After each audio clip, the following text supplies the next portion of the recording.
The medieval period, a time of knights, castles, and some of the most creative misunderstandings of what animals look like in history. Sure, medieval people gave us cathedrals, illuminated manuscripts, and the printing press. But let's be honest, they also gave us this.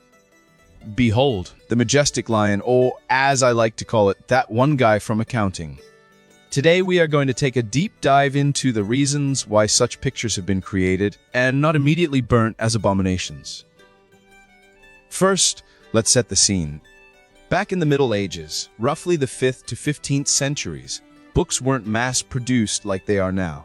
Every manuscript was handmade, taking months or even years to complete. The paper, animal skins, the ink, hand-mixed, and the artists, let's just say they had creative freedom. Manuscripts weren't just books, they were status symbols. They told stories, taught lessons, and most importantly, showed off how much money someone had. A popular type was the bestiary, basically the Middle Ages version of Animal Planet, but with way more dragons and way fewer facts. Okay, so why do these animals look like something a toddler might draw after hearing about them once?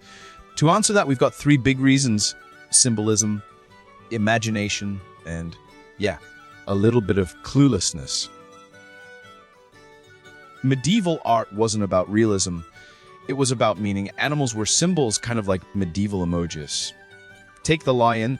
It symbolized courage and strength, but also Christ. Some bestiaries even said lions could breathe life into their cubs, representing Christ's resurrection. Did lions really do that? No. But does it make a great story? Absolutely. Now, let's talk style. Medieval art wasn't trying to be realistic. Everything, humans, animals, plants, was drawn in a flat, symbolic way. That's why lions sometimes look like dogs, dogs look like rats, and rats look like, well, nightmares. Speaking of nightmares, let's talk about the marginalia. These are the doodles artists added in the margins of manuscripts. They weren't always serious. In fact, they were often downright goofy. Rabbits with swords. Sure, knights fighting giant snails. Why not? It's like the Middle Ages version of memes. But what about animals that did exist, like lions or elephants? Well, here's the problem. Most medieval artists never saw them in real life. Lions didn't exactly roam through European forests, so artists relied on travelers' stories or other artist drawings. It's like a medieval game of telephone, where every new drawing strayed further from reality. Take this elephant, for example. By the time this poor guy made it into a manuscript, it looked more like a castle on stilts than an actual animal. But hey, it's got personality.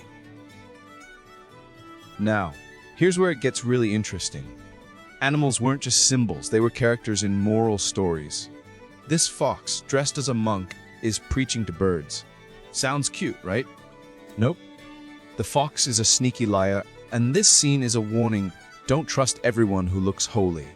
Medieval artists were basically saying, beware of fake influences. Timeless advice, really. So why do these strange animals still capture our attention? It's because they're so much more than funky drawings. They're a window into the medieval mindset, a world where art wasn't just decoration, but a tool for teaching, inspiring, and making you laugh. So next time you see a medieval lion with a suspiciously human face, don't laugh. Well, okay, do laugh, but also think about the meaning behind it. If you enjoyed this deep dive into medieval weirdness, hit that like button, subscribe, and drop a comment below. What's your favorite strange medieval animal?